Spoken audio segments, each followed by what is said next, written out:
Yeastar Live Chat is now available, which means you can create live chat on your website using Yeastar P-Series PBX and have it functioning as a digital channel for your contact center. You will not only have a live chat, but you will also have message queues, logs, and reports to assemble a complete contact center. In this video, we will show you how to make it happen step by step. First of all, live chat is supported on P-Series Appliance Edition, Software Edition, and Cloud Edition. So as long as you have the enterprise plan subscribed and the FQDN activated, and your PBX has been upgraded to the latest version, you can have the live chat. One more thing before we get started. As always, if you need a menu, please go to the description. Alright, now let's get in. We log into the P-Series PBX admin portal and go to messaging. Then choose message channel. Here we click on add to create a new live chat. Firstly, we name this channel. Put in the domain of our website to which we want to embed the live chat widget. Then we go to interaction mode.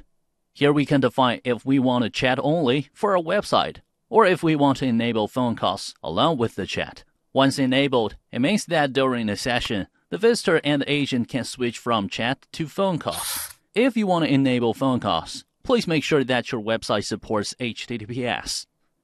Then we can decide if to assign a specific extension or a queue to deal with incoming messages from this live chat. We have the option to enable WebRTC inbound call.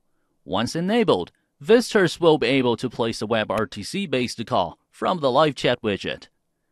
To set it up, you need to create a proper WebRTC chunk and inbound route first.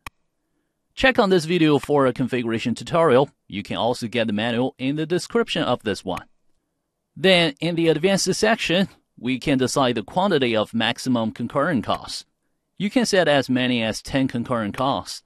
Then we can decide if we want to allow sending images or text only. For the last part, we can define the waiting time to close session automatically. It means that if there's no action during the configured time, the session will be closed by the system. Then we can move on to the Display and Appearance tab to customize our live chat. Here we can choose between light mode and dark mode. We can change the theme color to make sure it looks right on our website. Then we can select the minimized window type and chat icon. For the next part, we can go to the Display section to configure the default agent avatar and name displayed in the chat interface for visitors. We can go for the real name and profile of the agent, or select none to display the default setup. Now, in the message section, we can optimize our workflow. First of all, we can choose the display language for the widget. Then we can set up pre-chat form to collect visitor information and a data privacy and consent showing. Of course, we can customize them if needed. For the last part, we can set up auto-reply text for various scenarios. Well, we can keep the default or change them as we need. Then, we click on Save. Now in the pop-up, a code will be shown, which is needed to embed the live chat to our website. Copy it or receive it by email. Now we can enable Yeastar Live Chat on the website. Paste the code snippet before the closing body tag in the HTML code for your designed website. And now the live chat is ready. So that was how we set up the live chat on the website by using Yeastar P-Series PBX. Hope you guys like it, and don't forget to give it a try on your system. And I'll catch you guys in the next one.